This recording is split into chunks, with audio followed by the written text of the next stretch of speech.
Nu ką, sveikos merginas, dar kartelį. Labai ačiū už tai, kad žiūrėjot mano pirmąjį video. Labai iš tikrųjų jaudinuosi pradėdama šitos video kurti, nes iš tikrųjų nežinau, ar iš tikrųjų jums bus įdomu ir visa kita, bet aš labai tikiuosi, kad bus įdomu. Šiandien apie ką kalbėsime, tai nuo ko pradėti planuoti. Tai aš kalbėsiu iš savo patirties. Realiai taip pat labai daug ieškojau informacijos internete, tikrai daug kur galima rasti visokiausių sąrašiukų, nuo ko kas kaip, bet mūsų atveju tai mes turėjome 9 mėnesius pasiruošti vestuvėms. Tai nebuvo, kad ten metai, pusantrų, kaip pas daugelį būna, kad planuoja. Tai pas mus buvo būtent 9 mėnesiai, tai viską turėjom labai greitai suktis, nes, kaip žinia, pačios geriausias vietos būna labai greitai užimtos, geriausi paslaugų tiekėjai labai irgi greitai būna užrezervuojami. Tai čia, kaip sakant, laiko miegojimui nėra. Tai ir truputį apie tai dabar ir pakalbėsim. Tada iš savo patirties papasakosiu, kaip aš dariau, kas po ko ėjo. Nedaug žodžiaujant, iš karto skubame prie esmės. Tai be abejo, kai man pasipiršo, pats pirmas ir svarbiausias dalykas, ką mes nusprendėm, tai buvo data, nes viskas nuo to ir priklauso. Tai pasirenkam datą. Kokią jūs ją pasirinksit, nuo jūsų priklauso. Mes pasirinkome datą, kuri mums kažkiek reiškia, su kažkuo asocijuojasi. Tai vat, o visa kita tai jau priklauso nuo jūsų, ar ne? Tai pats pirmas dalykas yra data ir apsitarti be abejo su vyru, kokių tų vestuvių jūs norite. Didelių, mažų, su nakvynė, be nakvynės, kokiame Lietuvos krašte ir visa kita. Mes patys esame iš Klaipėdos, tai mes norėjome Klaipėdos apskrity, kad būtų ir apsitarėm maždaug kokiu norim. Aišku, čia šiuo atveju kokiu norim mūsų su vyru nori truputį išsiskyrę. Aš gal buvau už tų, kur norėjau mažesnių vestuvių, be nakvynės. Mano vyras norėjo, kad būtų vestuvės didesnės, su nakvynė, apgyvendinamų žmonių, jau tokio baliaus lietuviško gero. Tai va, tai teko truputėlį pasvarstyti ir priimti kompromisą ir vis dėlto ir pasirinkome mes su apgyvendinimu jau tą tokį grynai jau balių daryti. Tai pas mes išsiuntėm kvietimus apie virš 50 žmonių, tai iš jų liko 45 svečiai. Ir tikrai neprašėme svečių ateiti be vaikų ar dar kažką, jau kaip kas norėjo, tas taip ir atėjo. Iš tikrųjų, kodėl pasirinkome vis dėlto su apgyvendinimu, tai pradėjome žiūrėti įvairius variantus.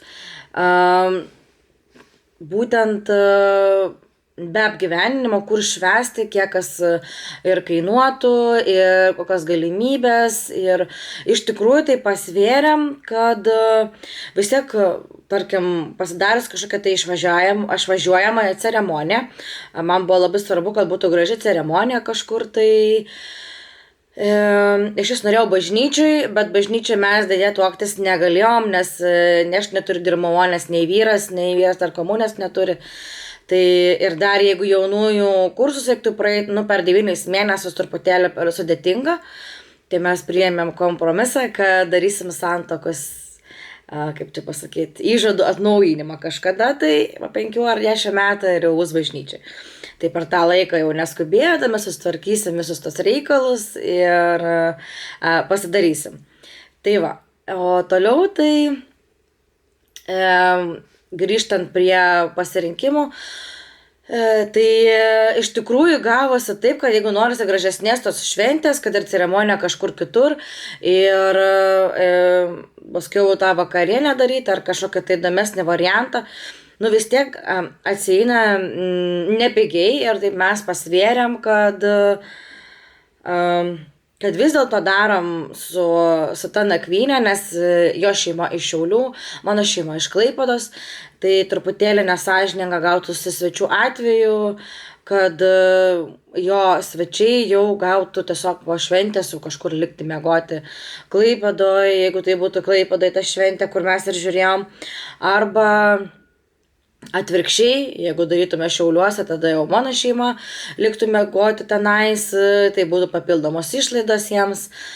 Tai va, na ir kažkaip pagalvojom, kad o jeigu norės grįžti kažkas į savo miestus, vis dėlto ilsėtis, tai vėlgi nepatogumai, ar ne? Nu tai kažkaip nusprendėm, kad dėl svečių patogumo darysime vestuvės su nakvynė, nes, pavyzdžiui, pas mane atvažiavo ir iš Vilniaus, ir iš Alytaus, ir tai tiesiog norėjome, kad padaryti svečiam, kad būtų lengviau. Tai va, tai pasirinkome su apgyvendinimu labai gražią vilą. Vila yra Klaipėdos rajone, Gerbžinių kaime, ar kaip tenais tiksliai dabar neatsimenu, tai Lingrida dvaras. Be proto gražus dvaras. Iš tikrųjų ir aplinka labai didelė, tenais kiemas, tas labai gražus fasadas, viduje iš vis labai gražiai. Žodžiu, aš padarysiu tokį kaip turą truputėlį, aišku, kiek nufilmavau, padarysiu atskirą video apie šventės vietą ir apie dekorą, kokį padariau. Tai čia bus atskiras video, nes visko nesudėsiu į vieną. Tai labai iš tikrųjų graži vieta, tik tais vienas niuansas - aptarnavimas. Tai jo, čia buvo tas truputėlį toks vienas labai didelis minusas toje vietoje ir mane aptarnavimas tikrai labai nuvylė šventės metu, bet pati vieta nuostabi. Tai jeigu esat patys griežtesni jaunavedžiai, ar ne, arba turite vestuvių koordinatorę ar planuotoją, tai jau jinai turbūt sudylintų galbūt su aptarnavimu ir kad griežtai suimt, kad viską gerai atlikt. Nes aš šiuo atveju buvau pagrindinis žmogus, tai visko man sužiūrėti, subėgioti nepavyko. Ir jo, tai ką rekomenduočiau, turėti bent jau žmogų, kuris koordinuoja jūsų dieną, jeigu vis dėlto nuspręstumėte vestuves planuoti pati. Tai ar galit paskirti kažką iš svečių, ką labai pasitikit, kas tikrai galėtų padaryti ir turi organizacinių sugebėjimų, arba nusamdyti jau profesionalą, jau tą žmogų, kuris tikrai padarytų ir kad nereikėtų jums rūpintis visų tuo, kol jūs ruošitės, kol būsite išvažiavę į vestuvinę fotosesiją ir visa kita. Tai va, tai tokie niuansėliai. Tai pirmas dalykas aptarti, kitas dalykas jau pradėti ieškoti, ar ne? Tai pirmiausia, sakyčiau, pradėti ieškoti reikia ir nuo tos vietos, ar ne? Tai pačios geriausios vietos greičiausiai ir būna išgraibstamos. Tai aš pradėjau iškart nuo vietos ir žiūrėjau apylinkėse, kur turėjau 3 variantus, kur man labai patiko. Tai mano data norima jau buvo užimta 2 iš jų. Ir mes galvojam apie Vyšnių dvarą, apie Župės didįjį pastatą, kur nes Župė turi 2. Vieną mažesnę ir didesnę. Didesnį pastatą, tą visą salę. Ir kitas variantas buvo Lingrida dvaras ir jos buvo data laisva. Ir jinai buvo pirma ir vienintelė vila, į kurios mes nuvažiavom pažiūrėti. Ir labai džiaugiuosi tada, kad kai mes nuvažiavom, pamatėm tą aplinką, tą viską, kas ten yra ir wow, galvojom, kaip nerealiai gražu.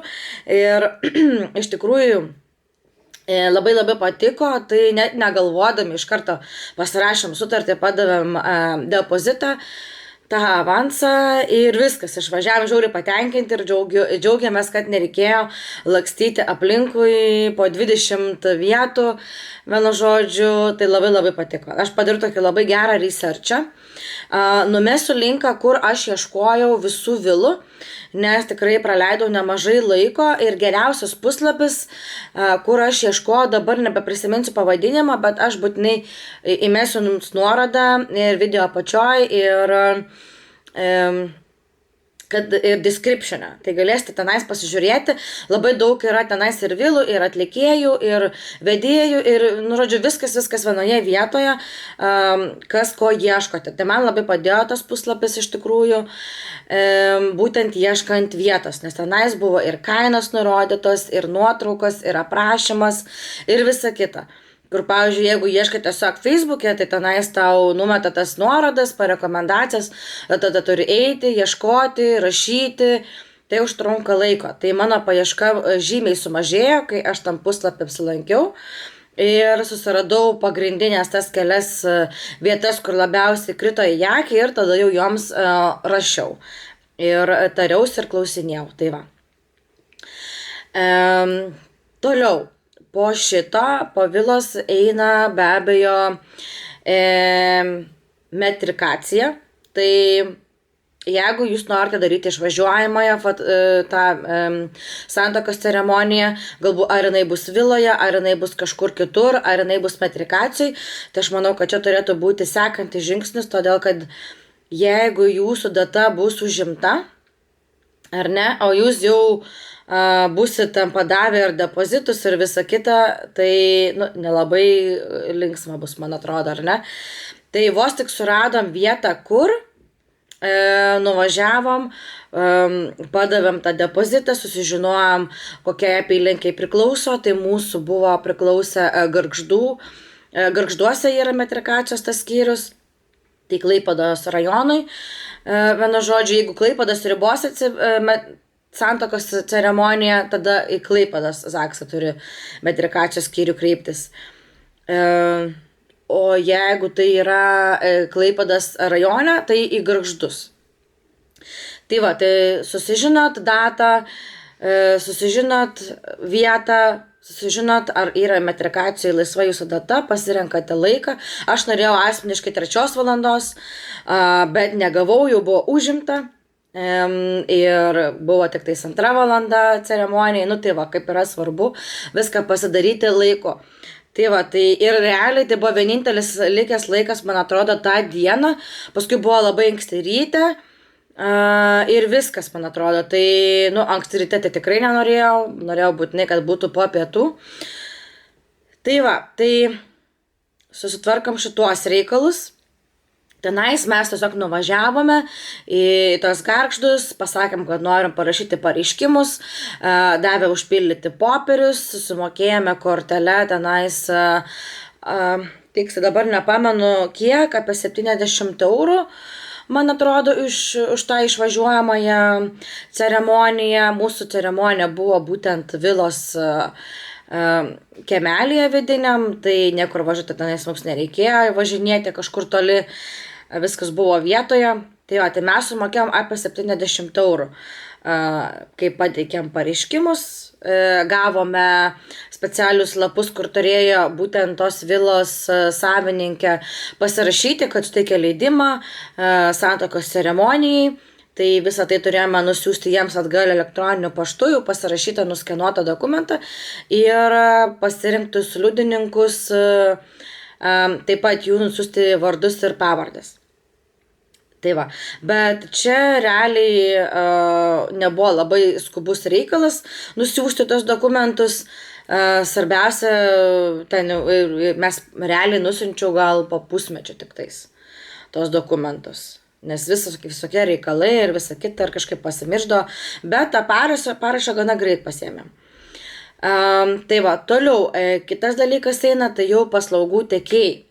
Tai paslaugų tiekėjus mes rinkomės, aš jau realiai dariau tos visus namų darbus per pirmas 2 savaitės. Tai datą išsirinkome per savaitę, vilą susiradau ir kontraktą pasirašėme jau po 3-4 savaičių buvo pasirašyta, tai aš ją susiradau po 2, tai kol nuvažiavam, kol apžiūrėjom, kol susitarėm. Tai va, tai jau per tą mėnesį mes turėjome ir vilą pasirašytą, ir paslaugų tiekėjus irgi radau per 2-3 savaitės realiai. Nes kol viską peržiūrėjau, aišku, rašiau įrašą, postą į Facebooką, klausiau rekomendacijų, tai viską dariau palei rekomendacijas. Kas siūlydavosi save, aš tų net nežiūrėdavau. Realiai, aš viską žiūrėjau palei rekomendacijas, kur matydavau, kad tiesiog vienas po kito rekomendacijos ir visa kita, tai ten tada eidavau žiūrėti jų darbus, jeigu tai fotografas, videografas, kokie yra jų darbai, ar man patinka, koks jų braižas, ar man patinka. Paskui jeigu tai buvo vedėjas, ten buvo komanda, mes išsirinkom vedėją su dainininkė, nes aš tikrųjų visą laiką kažkaip galvodavau, kad norėjau gyvai dainuojančios atlikėjos savo vestuvėse, tai kažkaip ir grinai 1-2 name, man labai patiko ta idėja ir palei rekomendacijas lygiai taip pat išsirinkome, nuėjau į jų Facebooko puslapį ir man žiauriai jie patiko, tokie faini, žaismingi žmogeliukai ir peržiūrėjau ir jų video, ir atsiliepimų krūvą. Tai žmonės, apie ką kalbu, yra Indigo renginiai. Moteris, kuri dainuoja, tai turi nuostabų balsą, labai man patiko. Tai iškart susitarėm ir iš tikrųjų labai prieinama kaina. Ir tikrai negaila buvo mokėti ir mes dar prasitęsėm netgi 2 valandom, nes negalėjom tiesiog sustoti. Tai gerai ir dainavo, visi šokom, žodžiu, tai wow. Tai va, tai paskui išsirinkom videografą Zavo Zoom. Irgi patiko jo braižas, labai patiko ir paketas, ką siūlo, ir kaina gera. Tai žodžiu, aš ieškojau kokybės ir kainos santykio. Ir nes man yra labai svarbu šitas dalykas, kadangi tikrai nenorėjau imti kažkokio tai pradedančio žmogaus, nes labai girdėjau daug istorijų, kad iš savo aplinkos pažįstamas, kad gailėdavosi, nes paskui neįmanoma buvo žiūrėti nei į video, nei į nuotraukas, nes būdavo tragedija pasaulietinė, mano žodžiu, labai negražiai ir tiesiog, nufilmavo, pagailėjo, pataupė tų pinigų ir gavosi šnipštas. Tai labai to bijojau, tai sakiau, neįsiu tol, kol rasiu prieinamą variantą, kad būtų geras ir kainos ir kokybės santykis, nes tikrai stengiamės įtilpti į savo biudžetą. Ko nepaminėjau, tai prie pat pirmo varianto turėjo būti ir biudžeto apkalbėjimas, pasitarimas, kiek galite sau leisti. Soriukas, kad kažkaip dabar taip toptelėjo staiga apie biudžetą, tai taip, čia pirmas dalykas, data, biudžetas ir kokių vestuvių norite. Va, kaip turėtų būti. Sorry. My fail. Anyway, toliau tęsiant, šitas video gausis kiek ilgesnis, tikiuosi, kad labai nepyksit, bet stengsiuosi kuo daugiau sutrumpinti. Toliau tęsiant, fotografą buvome išsirinkę Lauryną Martinkų, net neturėjau kitų variantų tuo metu, nes pas jį visą laiką darydavausi savo visas fotosesijas, tikrai labai fainiai fotkina, labai fainas ir kaip žmogus ir viską, ir labai gražios nuotraukas visada gaunasi. Tikrai profas, tai net neturėjau kitų klausimų, iš karto su juo susitariau.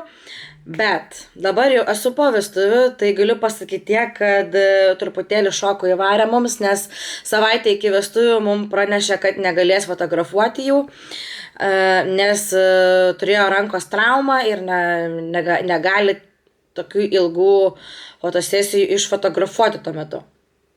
Ta prasme, kad visą dieną su to fotiku vaikščiot, jam skaudėjo dar tą ranką, tai žodžiu, jo, galvojom, bet jisai iš karto atliko namų darbus už mus ar ne, tai atsiuntė iš karto 2 variantus kolegų, iš kurių galėjau išsirinkti, kas buvo iš karto jau laisvi mano datai, viską sutarė, kad tą patį paketą padarytų ir dėl tų nuotraukų ir visko, ir už tą pačią sumą, tiek pat valandų, vienu žodžiu, viską sutarė. Tai man beliko tik išsirinkti, tai išsirinkau Deividą Žadeikį. patiko jo braižas ir visa kita, ir mes viską susitarėm, depozitą irgi jam perdavė, kurį buvau jam sumokėjus, pasirašėm tą kontraktą ir labai puikus fotografas, žiauriai, iš tikrųjų džiaugiausi. Tai čia turbūt lemta buvo, nenoriu nieko lyginti, bet tikrai nuotraukos buvo nuostabios. Gavome nuotraukas per 3 savaitės. Tai va. Ir, aišku, Laurinas fotografavo mūsų mergvakarį. Jis sakė, valandikė, sako, išfotkint, bet sako, jau ten ilgesnį laikotarpį, tai nelabai. Tai va, tai fotkės buvo gražios ir mergvakario, kur Lauris fotkino, ir vestuvinės tai iš vis atėmė žadą. Tai nuoširdžios rekomendacijos šitam fotografui. Tai apie paslaugų tiekėjus, tarkim, ką pasirinkau ir jų darbus, aš vėliau dalinsiuosi video jau konkrečiai, kas ir kaip buvo, kad pamatytumėt, kaip jie dirba, visokius užkulisius ir jų jau atliktą darbą, tai galėsit pačios pamatyti ir įvertinti. O toliau keliaujam prie sekančio žingsnio dekoracijos, ar ne? Tai kai jau turėjome vietą, turėjome jau paslaugų tiekėjus, pasirašėme sutartis, viską. Aš kai jų ieškojau, tarp kito, aš dariausi sąrašą. Susiradus buvau po kelis variantus, geriausių variantų ir sąrašiukas, kas siūlo, kokią kainą, už kiek valandų, ir va taip atrinkausi, derinausi ir va taip atsirinkau. Tai čia toks patarimas, nes kitaip, kai ten eini per visus čiatus, ką su kuo kalbi, yra beproto sunku, gali pasimesti, pamiršti, tai darykite sąrašus. Tai va, tai taip ir buvo pas mumis. Toliau, kai jau visus tos dalykus turim, reikia pradėti galvoti apie dekorą. Tai ar dekoratorę samdysite, ar norėsite dekoruoti pati. Be abejo, planavimas, ar ne? Tai ar jeigu jūs norėsite planuotojos, tai jau čia irgi pirmame žingsnyje prie biudžeto ir datos ir kokių vestuvių norite, prie šito turite irgi nuspręsti, ar norėsit planuotojas, ar darysit pati. Aš jau čia įsismaginus kalbu viską apie visą tai dėl to, kad aš pati planavau ir čia už kartą skiriu tom, kurios planuos pačios. Tai realiai tas, kurios turės planuotoją, jom net neverta žiūrėti mano video, nes aš viską dariau pati. Tai va. Tai kadangi, jeigu toliau žiūrit mano video, reiškia, planuositės pačios. Tai va, tai turite tada pagalvoti apie dekorą. Kokio to dekoro norėsite, kokios tos spalvos vyraus, ar nuomuosite, ar pirksite dekoracijas, ar dekoratorę samdysite, kuri jau su dekoracijomis, ar dekoratorę samdysite ir atskirai dekoro ieškosite. Tai va, tai kadangi aš dekoravau pati, man aišku siūlė tos dekoratorės savo paslaugas, kai aš ieškojau dekoracijų nuomai, sakė, kad neapsikrauti, kad per daug streso bus, jūs neturėsit laiko lakstyti ir panašiai, bet nuoširdžiai tariant, aš norėjau pataupyti dekoratorių nervus, nes pati esu tokia kaip truputėlį kontrolės maniakė, man viskas turi būti taip, kaip aš noriu, ir jeigu aš būčiau pasitikėjus kažkuo kitu, tai aš nebūčiau pasitikėjus, nes aš būčiau ėjus iš paskos ir žiūrėjus, ar man gerai viskas padaryta, ir jeigu kažkas ne taip, aš būčiau ėjus, perdėlėjus, žodžiu, nežinau, ten tiesiog būtų buvus katastrofa, tai norėjau ir savo nervus pataupyti, ir to žmogaus nervus pataupyti, tai čia viskas priklauso nuo jūsų pačių. Jeigu jūs turite kažkokią meninę gyslelę, turite fantazijos, turite noro, turite laiko, turite pagalbos, ar ne, man padėjo mano draugai ir mano vyras, mes iš vakaro mumis įleido į tą vilą ir aš miegojau tą naktį viloje, kadangi aš ryte anksti atsikėliau ir aš pabaigiau toliau dekoravimą ir plus norėjau miegoti nuo vyro atskirai, kad mane pamatytų tik tais jau per ceremoniją. Tai va, tai man padėjo draugai išvakarėse atvažiavę ir kaip sakant, tikrai didelė pagalba, mes ten keturiese, viską susidėliojom, pasidarėm ir viskas buvo labai gerai, aš visam tam sudirigavau, ką kur daryti, ką kaip ir panašiai ir viskas liuks gavas.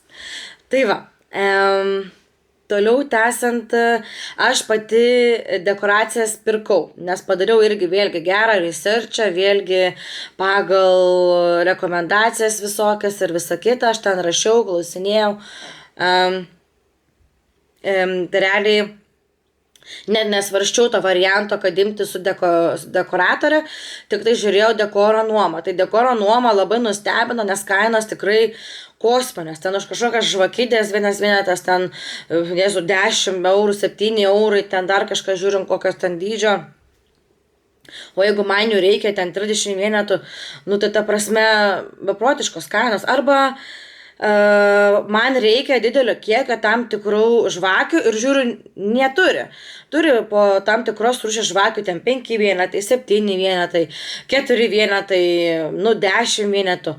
Galvoju, nu kas per nesąmonę, ta prasme, man reikia, kad būtų daug tų vienetų tų žvakių ir, nu, nėra vienoje tai vietoj to reikalingo skaičiaus. Tai buvau nusivylusi ir pradėjau ieškoti pirkti. Paskui, kas liečia ten, pavyzdžiui, gėlių kompozicijos, tas vazos stovi gėlių kompozicijom ir panašiai. Irgi beprotiškos kainos. Ir žinokit, nusipirkti radau tokiom pačiom kainom, kaip kad nuomotis. Tai aš tiesiog nusipirkau ir sakiau, po vestuvių įdėsiu parduoti. Tai šiai dienai jau esu pardavusi gėlių kompozicijas ir gėlių stovus. Labai greitai pačią dieną man juos užrezervavo. Kitas dekoracijas dar vis procese, bet manau su laiku ir parduosiu ir tai. Tai va, tai kažkokia tai grąža jau grįž iš to, ar ne? O kai jūs sumokėsite tą pačią sumą, tarkim, nuomojantis, tai jūs tik turėsit vienai dienai ir viskas, ir taip pinigai dings. O aš dalį atgavau. Ne viską atgavau, bet atgavau dalį. Ir ten tikrai aš nesiekiau uždirbti iš to, atidaviau už daug mažesnę kainą. Tai man tai nėra svarbiausias dalykas, tai vienu žodžiu, sakiau, aš geriau pirksiu. Suknelę irgi pirkau, tai irgi bandysiu parduoti, gal kažkokiai nuotaikai, kažkuriai patiks ir norės pasipuošti suknelę ir tikrai parduosiu ir pigesnę tą kainą, nesvarbu, kiek aš ten aš mokėjau, tos suknelės vertė 300 salone buvo, tikrai įspūdinga suknelė ir manau tikrai sulauks savo nuotakos, kuri norės taip pat savo šventės dieną ją pasipuošti. Tai va, tai nors kažkiek pinigėlių grįš, ar ne, tai aš labai to tikiuosi. Tai va, toliau po dekoracijų, vienu žodžiu, buvo kelios dekoracijos, kurias nuomavausi, tai buvo arka ir dar ten kelios smulkmenos. Tai va, tai toliau po dekoracijų jau pas mus keliavo žiedai. Toliau, žiedai, mes žiedus turėjom jau po 2 mėnesių. Labai fainą vietą Klaipėdoj radom, kur tos žiedus pirkti ir tai buvo irgi pirma ir paskutinė parduotuvė, į kurią nuėjom. Ir pasimatavom tos žiedus, realiai buvo gal pirmieji žiedai, kuriuos užsidėjom, nes iškart krito į akį, labai patiko. Tai man tiko ir dydis žiedo, ir dizainas pats, viskas buvo labai gerai, tik reikėjo pagaminti vyrui palei jo piršto dydį. Ir viską užsisakėm tą pačią dieną, dar iš pradžių galvojom, gal pavažinėsim kitur, nuvažiuosiu pasižiūrėti, bet supratom, kad turbūt niekur geriau negausim geresnės kainos. Ir grįžom namo, pasimėm pinigus ir nuvažiavom, susimokėjom avansą, užsisakėm viską ir mum padarė tą žiedą per porą savaičių.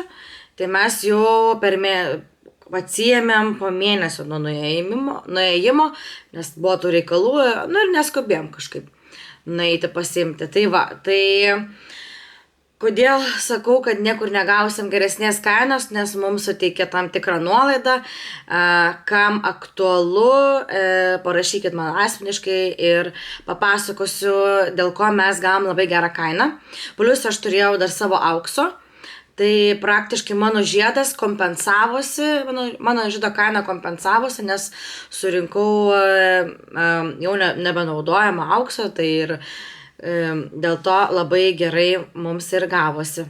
Tai va. Tai va, ir įmesiu būtinai tos vietos pavadinimą jums ir kas gana Klaipėdoje gal jums bus aktualu. Tai va. Toliau, žiedai, dan, kas toliau sekantis ėjo, kvietimus pasidariau, iškart visam išsiunčiau. Toliau, kitas dalykas buvo liudininkai.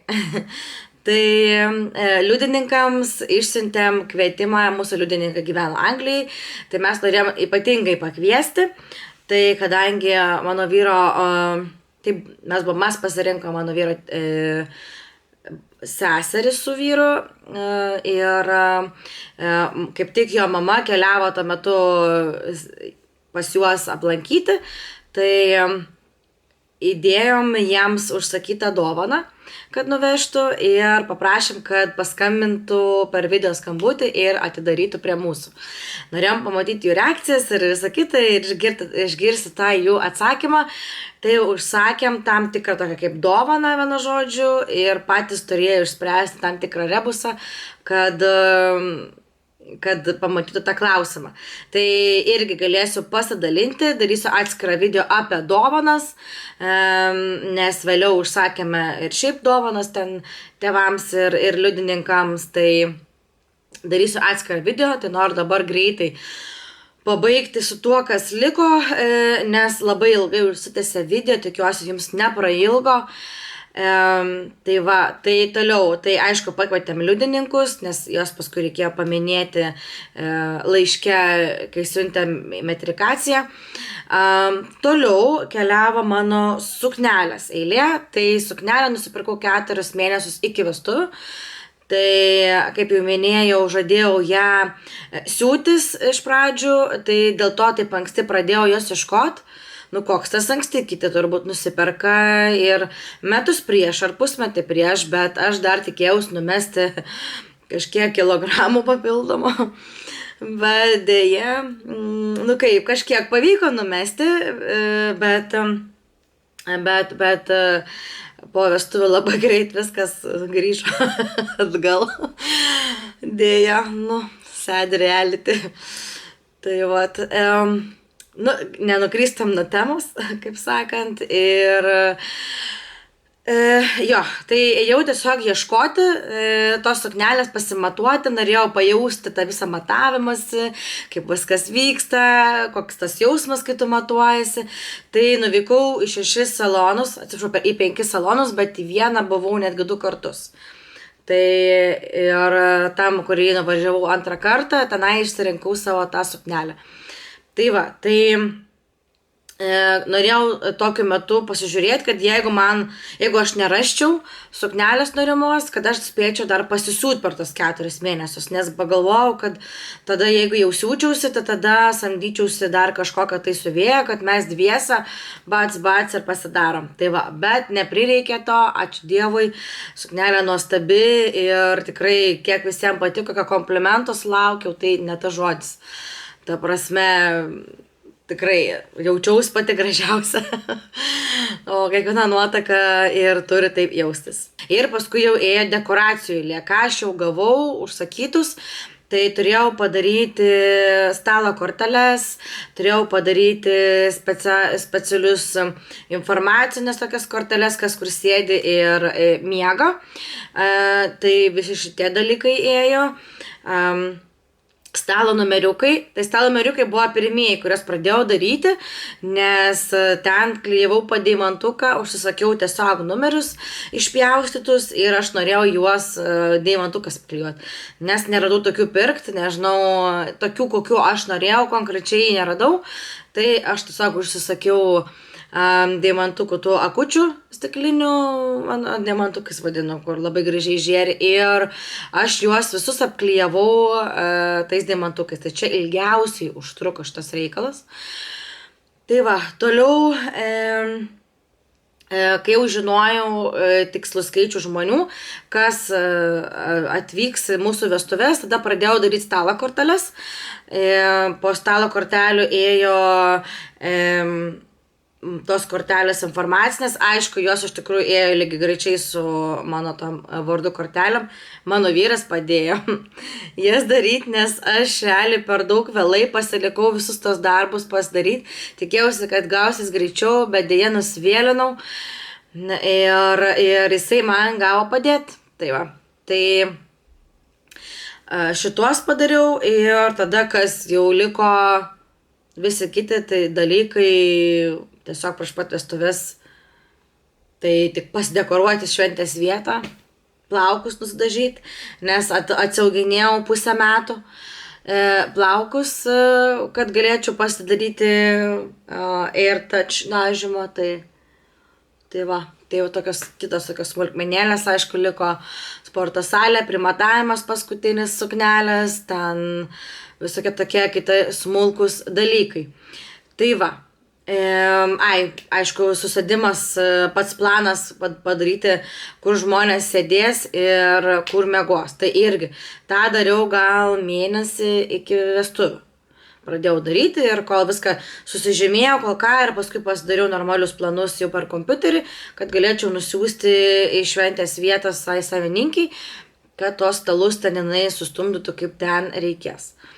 Tai va, tai žodžiu, stengiausi kaip įmanoma sutrumpinti, bet aišku, kai yra tiek daug dalykų, ką reikia padaryti, tai labai čia kažko ir nesutrumpinsi, norėjusi ir paminėti kažką, ar parekomenduoti.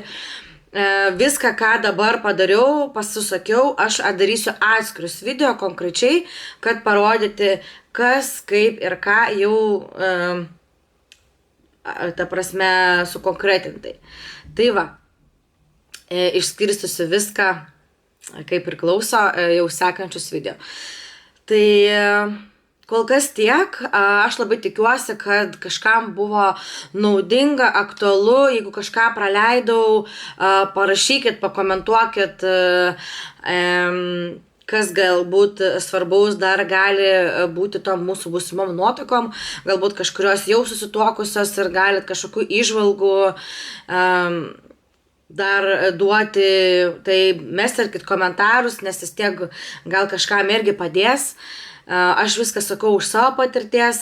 Tai tikiuosi jums buvo aktualu, naudinga, jeigu tai, prašau, negailėkit patiktuko, paprenumeruokite mano kanaliuką, kad sužinotumėt pirmas apie ateinančius video.